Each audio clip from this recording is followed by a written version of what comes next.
Morning बच्चों। इसके पहले की वीडियोस में बच्चों हमने अलजेब्रा के फर्स्ट लेसन में स्टैंडर्ड 10 का हमारा जो लेसन था linear equation in two variables, उसमें हमने 1.1 1.2 सॉल्व किया था, जिसके बारे में हम लोग ने पढ़ा था अच्छी तरह। ग्राफिकल रिप्रेजेंटेशन के बारे में भी पढ़ा था हम लोग ने।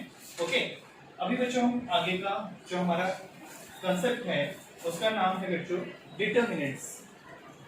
कि डिटर्मिनेंट्स होता क्या है, पहले तो आपको इसके बारे में मैं पूरा क्लियरली कंसेप्ट बताऊंगा कि डिटर्मिनेंट्स होता क्या है, उसके बाद हम इसके आगे के कंसेप्ट पे जाएंगे। ओके, चलिए आज हमारा जो हेडिंग है वो मेंशन कर लेते हैं हम लोग यहाँ पे। डिटर्मिनेंट्स, ओके, ये हमारा आज का हेडिंग है। डिटर्मिनेंट में बच्चों रो और कॉलम के बारे में आपने पढ़ा। रो मतलब रोना नहीं है बच्चों, आप लोगों को रो मतलब होता है अलग चीज होती है, और कॉलम एक होता है। आपको जैसे स्कूल में टीचर आपको कहती है कि बच्चों जाओ एक रो में खड़े हो जाओ, तो आपके मन में क्वेश्चन आता है रो क्या होता है मैम, कॉलम क्या होता है। एक कॉलम मतलब क्या होता है, एक पर्टिकुलर स्ट्रेट हिस्सा। जैसे एक एग्जांपल लेते हैं हम लोग डिटर्मिनेंट्स को समझने के लिए। ए बी सी और यहां पे बच्चों आप अगर इस तरफ देखोगे इस लाइन को, तो ऐसे जो ये लाइन जा रही है इसको आप कहते हो। अगर आप स्ट्रेट देखोगे इस तरफ ऐसे सीधा देखोगे तो जो बनता है उसको हम कहते हैं कॉलम। क्या कहते हैं उसे? कॉलम्स। अगर आप इस तरफ देखोगे तो रो, और ऐसे स्ट्रेट देखोगे तो क्या बनता है बच्चों? कॉलम। अब आपके अंदर क्वेश्चन है सर रो और कॉलम तो समझ गया, चलो आपने बता दिया, हम लोग मान लेते हैं इसको ऐसा रो बोलते हैं, इसको कॉलम बोलते हैं। तो इसमें कितने रो हैं? ऑफ कोर्स कितने रो हैं बच्चों? एक दो रो। कितने कॉलम है? एक दो कॉलम है। मतलब आपके पास यहाँ पे दो रो है, दो कॉलम है। ओके, चलिए ये भी हो गया। अब आपके मन में क्वेश्चन आएगा सर इसके करेंगे क्या हम लोग, डिटर्मिनेंट्स क्या किया जाता है, क्यों किया जाता है? मैं बोलूंगा डिटर्मिनेंट्स को सॉल्व किया जाता है। कैसे सॉल्व किया जाता है? आपने क्रॉस मल्टीप्लिकेशन देखा होगा, आप बोलते हो हाँ सर वो ऐसे टेढ़ा मेढ़ा कुछ करते हैं उसको नहीं, क्रॉस मल्टीप्लिकेशन जैसा ही होता है, बट हम उसे एग्जैक्ट क्रॉस मल्टीप्लिकेशन नहीं बोलते हैं। इसमें आपको क्या करना होता है, क्रॉसली मल्टीप्लाई करना होता है। जैसे ए का मल्टीप्लिकेशन किससे होता है बच्चों? डी से होता है, और बी का किससे होता है बच्चों? सी से, या सी का बी से आप बोल सकते हो। तो इन दोनों को आपको क्या करना रहता है बच्चों? माइनस करना रहता है। मल्टीप्लाई करने के बाद उसे आपको क्या करना रहता है? माइनस करना रहता है। इसका हम लोग एक एग्जांपल लेते हैं बच्चों समझने के लिए। एक एग्जांपल लेते हैं, जैसे आपके टेक्स्ट बुक का ये एग्जांपल है। a इज इक्वल टू बाद में 5 7 और इधर बच्चों 3 और 9।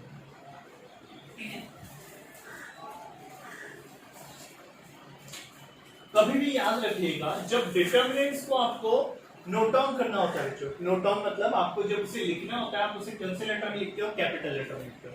कौन से लेटर में आएगा वो? कैपिटल लेटर में आएगा। जैसे a इज इक्वल टू बाद में आपका क्या बच्चों? 5 7 या 3 9।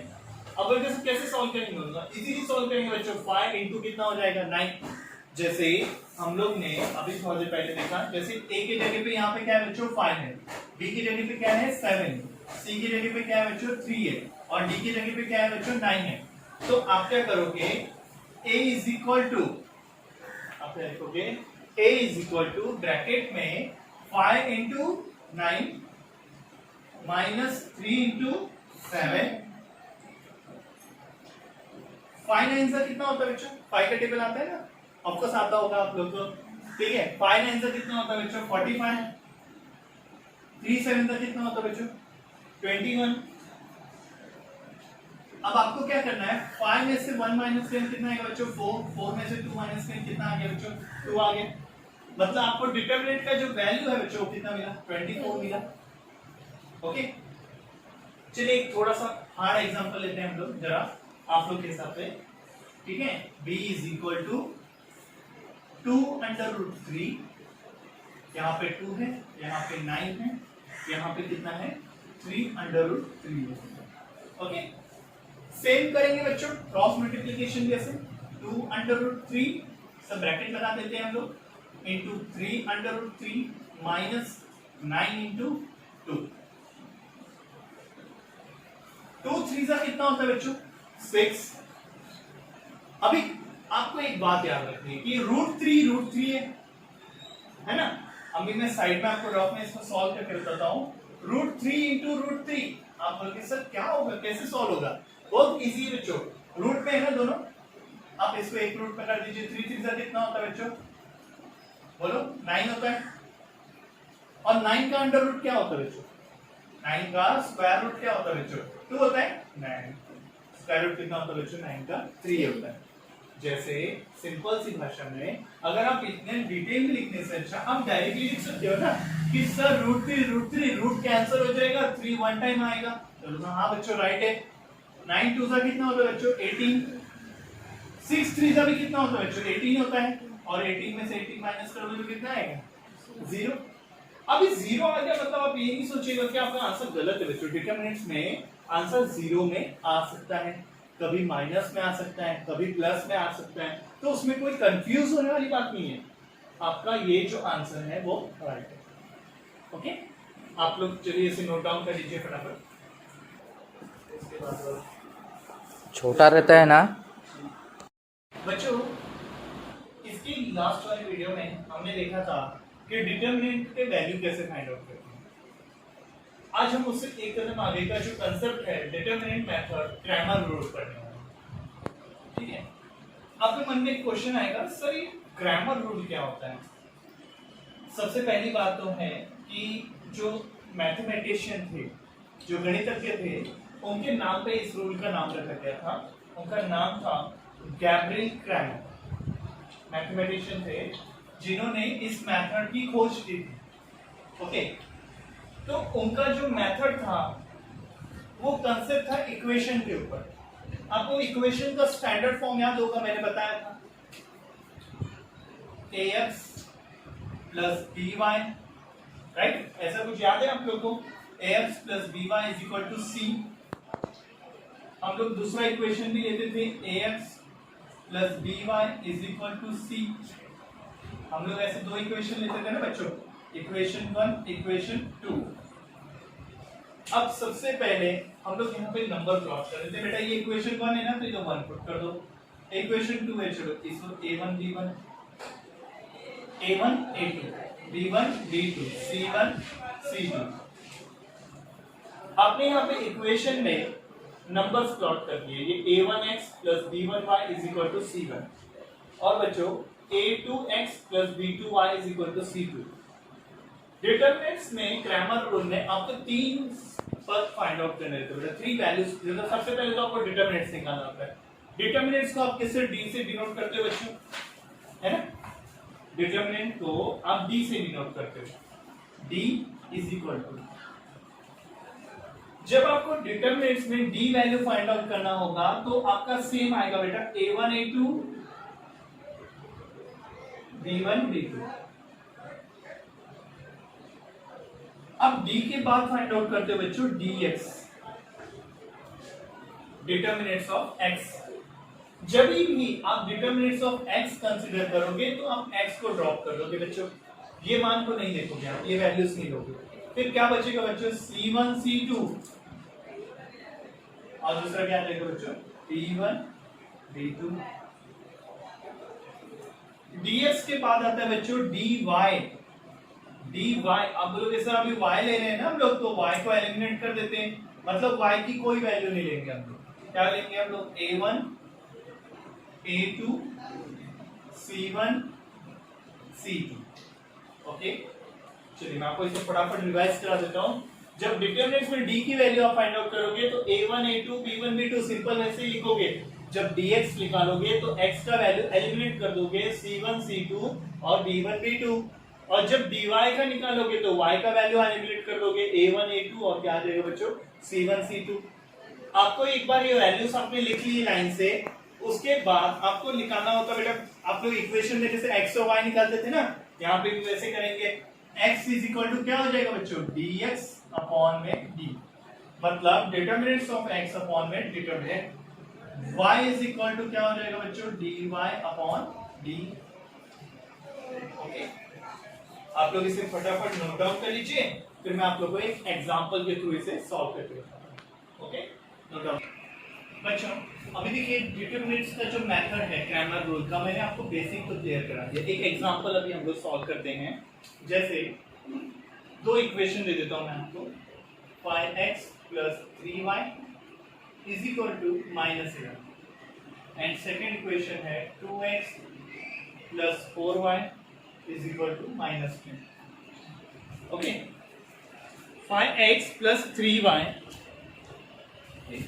5x + 3y is equal to -11 and 2x + 4y is equal to -10। Okay, अब ये इक्वेशन को आपको चेक करना है कि इस फॉर्म से मैच करता है क्या वो, राइट। a1x था बच्चों, हाँ यहाँ पे मैच करता है सर, ax ये by हो जाता है और ये c1 हो जाएगा, ये भी ax, मतलब x और y इज इक्वल टू एक तरफ होने चाहिए और नंबर्स एक तरफ होने चाहिए। ओके, सबसे पहले अगर मैं आपको बोलता हूं कि मुझे d फाइंड आउट करना है, डिटरमिनेंट d, तो d इज इक्वल टू, आप बोलोगे सर a1 a2 ना, मतलब 5 और 2, इसको क्या बोलोगे आप, a1 और ये हो जाएगा आपका a2, ये हो जाएगा बच्चों b1 और ये हो जाएगा b2। इसे कैसे सॉल्व करना था मैंने तो आपको बताया था बच्चों, क्रॉस मल्टीप्लाई कर देंगे एक तरीके से, 5 × 4 - 3 × 2, 5 4 सा कितना होता है बच्चों 20, 3 2 सा कितना होता है 6, 20 में से 6 माइनस करें कितना आ जाएगा बच्चों 14 आ जाएगा। इसी हिसाब से हम dy भी निकाल लेंगे बच्चों। dy का क्या था बच्चों, c1 c2, c1 क्या है बच्चों -11 और -10, और दूसरा क्या है बच्चों b1 b2, मतलब 3 है और 4 है, मतलब -11 × 4 -3 × -10। ओके, 11 4 का कितना होता है बच्चों 44 होता है, 3 10 का कितना होता है बच्चों 30 होता है, -44 माइनस माइनस क्या हो जाएगा बच्चों प्लस हो जाएगा, मतलब कितना आ जाएगा -14 आ गया बच्चों पर। ये किसका वैल्यू मिला बच्चों आपको, dy का मिल गया। ऐसे ही आप dx का भी निकाल लेंगे। सॉरी बच्चों हम लोग ने यहाँ पे एक मिस्टेक कर दिया, ये dx है हमारा, आप लोगों ने मुझे बताया भी नहीं। अभी हम फाइंड आउट करेंगे dy। dy में a1 a2 बच्चों, a1 a2 मतलब क्या आ जाएगा बच्चों 5 और कितना आएगा यहाँ पे 2, और क्या आएगा बच्चों c1 c2 मतलब -11 एंड -10। ओके, 5 × -10 -11 × 2, 5 10 से कितना होता है बच्चों 50, माइनस माइनस क्या हो जाएगा प्लस, 11 2 से कितना होता है बच्चों 22, 50 में से 22 माइनस करो कितना आएगा बच्चों -28 आएगा, क्योंकि माइनस बिगर है ना बच्चों, -50 बिगर नंबर है, तो आपके पास कितना बचेगा बच्चों -28। अब आपको यहाँ पे क्या फाइंड आउट करना है बच्चों, x का वैल्यू और y का वैल्यू फाइंड आउट करना है। x इज इक्वल टू क्या होता है बच्चों dx अपॉन d, dx का वैल्यू क्या है बच्चों बताओ -14, और d का वैल्यू कितना है बच्चों +14, 14 14 कैंसिल हो जाएगा बच्चों, कितना बचेगा -1, मतलब x का वैल्यू कितना मिला आपको -1 मिल गया। y इज इक्वल टू क्या हो जाएगा बच्चों dy अपॉन में क्या आ जाएगा d, dy कितना है बच्चों -28, और d क्या है बच्चों +14, 14 मतलब 14, 14 2 सा 28 मतलब -2, y का वैल्यू कितना मिल गया बच्चों आपको -2 मिल गया। आपको इसी प्रकार क्रैमर रूल से आप हर एक इक्वेशन का बच्चों x और y का वैल्यू फाइंड आउट कर सकते हो। ओके, इसके आगे आप और भी इसके एग्जांपल सॉल्व करिए और मुझे इसमें डाउट्स होगा तो पूछिएगा। ओके, चलिए नोट डाउन कर लीजिए इससे फटाफट। हम लोग ने last time linear equation in two variable के बारे में पढ़ा था, जिसमें मैंने आपको एक सिंपल सा क्वेश्चन एग्जांपल वाला सॉल्व करके बताया था। आज हम लोग प्रैक्टिस सेट के कुछ और भी क्वेश्चन सॉल्व करेंगे, ठीक है। जैसे उसमें से हम लोग अलग अलग टाइप के क्वेश्चन सॉल्व करेंगे, क्योंकि आप खुद से ट्राई करोगे तो वो बेटर पड़ेगा आपको। मैं आपको डिफरेंट डिफरेंट टाइप के क्वेश्चंस उसमें समझा देता हूँ, जिससे आपको वो इजीली क्लियर होगा कि कैसे इसको सॉल्व करना है। कभी कभी क्या होता है कि इक्वेशन जो होता है दिया रहता है हमें, वो इक्वेशन रॉ टाइप दिया रहता है, मतलब विदाउट फ्रेम दिया रहता है, जिसमें हमें इक्वेशन का जो बेसिक कंसेप्ट होता है, जैसे हमें क्या पता है कि एक इक्वेशन का स्टैंडर्ड फॉर्म होता है, उसका स्टैंडर्ड फॉर्म क्या होता है ax² + bx + c = क्या होता है 0 होता है, ठीक है। जैसे अभी यहाँ पे मैं आपको एक इक्वेशन देता हूं, प्रैक्टिस सेट 1.1 का क्वेश्चन नंबर 6 है हमारा, क्वेश्चन नंबर 6। उसमें दिया है जैसे 1/3x plus y is equal to 10/3, और सेकेंड इक्वेशन दिया है 2x plus 1/4 y is equal to दिया है 11/4। अब इस क्वेश्चन को आप जैसे सबसे पहले मैंने आपको क्या बताया था कि आपका स्टेप 1 होगा, आप क्वेश्चन को नंबर पुट करोगे, means 1/3x plus y is equal to 10/3, इसको आप दे दोगे इक्वेशन नंबर 1। अब इक्वेशन नंबर 1 में आप सबसे पहले चेक करोगे कि यहाँ पे जो वैल्यूज है वो क्या दिया है, न्यूमरेटर और डिनोमिनेटर में दिया है।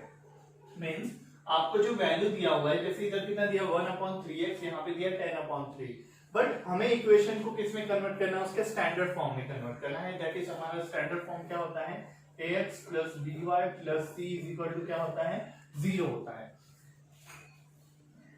इस स्टैंडर्ड फॉर्म में कन्वर्ट करने के लिए सबसे पहले हमें क्या करना पड़ेगा, इधर डिवाइड में 3 दिया है ना, आप इक्वेशन 1 में 3 से मल्टीप्लाई कर दो, ठीक है।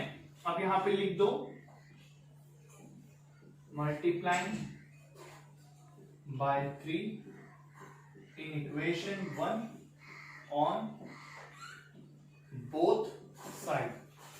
जब इसमें आप 3 से मल्टीप्लाई करोगे इक्वेशन 1 में, बोथ साइड मल्टीप्लाई कर दोगे, तो ये हो जाएगा 3 into 1/3x plus 3 into Y plus 3 is equal to 3 into 10/3। आपको जैसे यहाँ पे दिख पा रहा है बच्चों की यहाँ पे 3 क्या हो जाएगा, कैंसिल हो जाएगा, क्योंकि ये न्यूमरेटर में और ये डिनोमिनेटर में, तो ये इजीली कैंसिल हो जाएगा। यहाँ पे ये 3 यहाँ पे कैंसिल हो जाएगा, क्या बचेगा बच्चों यहाँ पे x plus 3y is equal to कितना बचेगा बच्चों, 10। ये आपका हो जाएगा, इसको आप नंबर दे देंगे, इसको तो सेकंड नंबर दे देंगे हम लोग। यहाँ पे याद रखिएगा 2x plus 1/4y is equal to 11/4, यहाँ पर इक्वेशन नंबर 2 था। अभी ये न्यू इक्वेशन आया तो इसको इक्वेशन नंबर 3 दे देंगे, इसको पेंसिल से बॉक्स में कर दोगे आप लोग, तो आपको समझ में आएगा कि कौन सा इक्वेशन आपने फ्रेम किया था।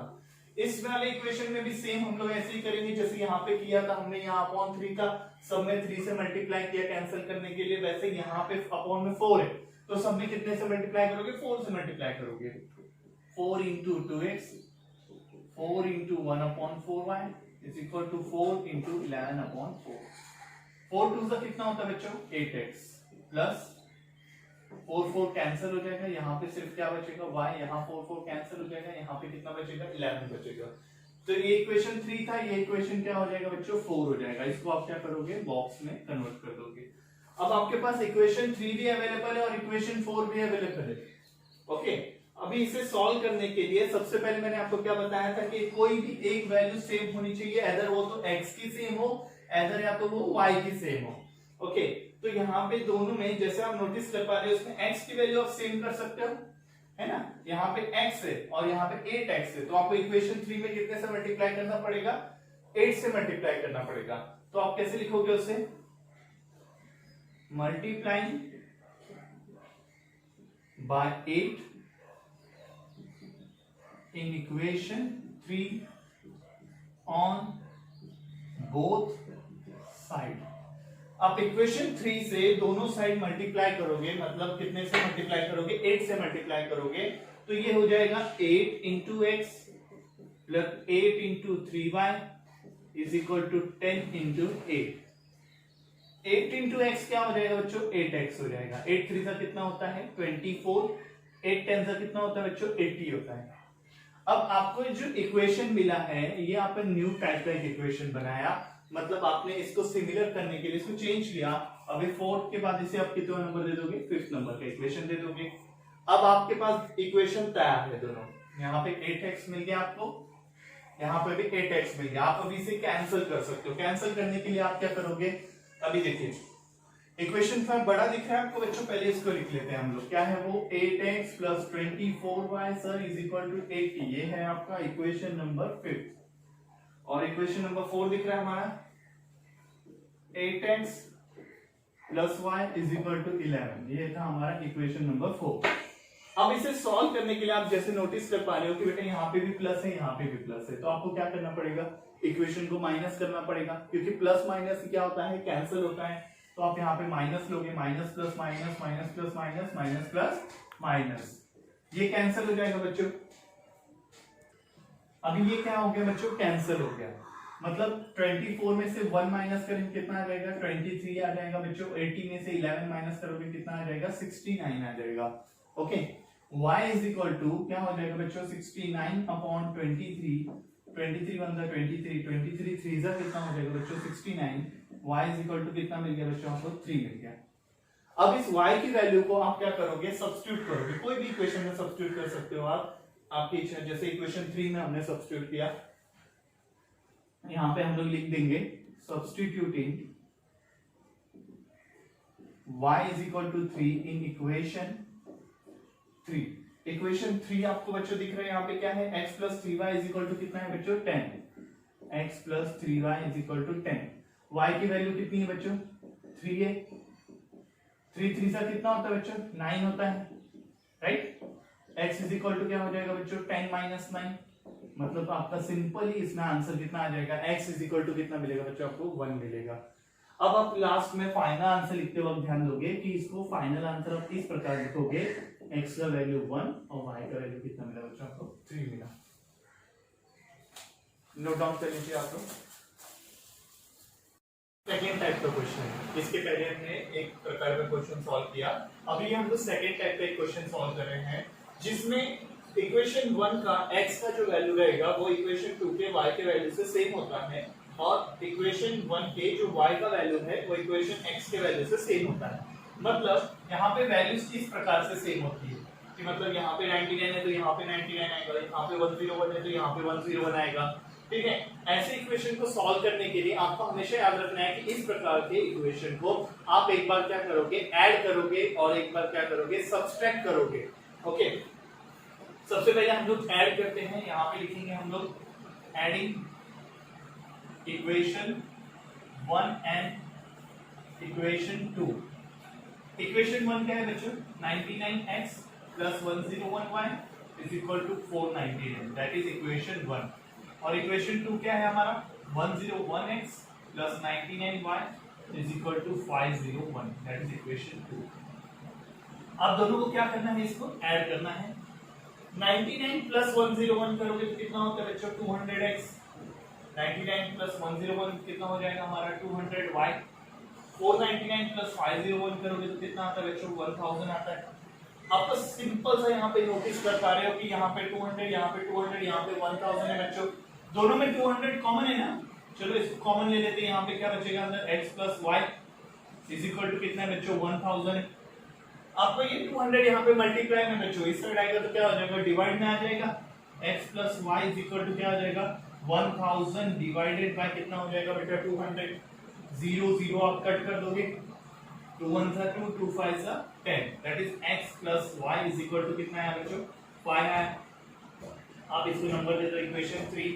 अब इसी प्रकार आपने एक बार प्लस किया था तो दोबारा क्या करेंगे हम लोग, सब्सट्रैक्शन करेंगे इसका।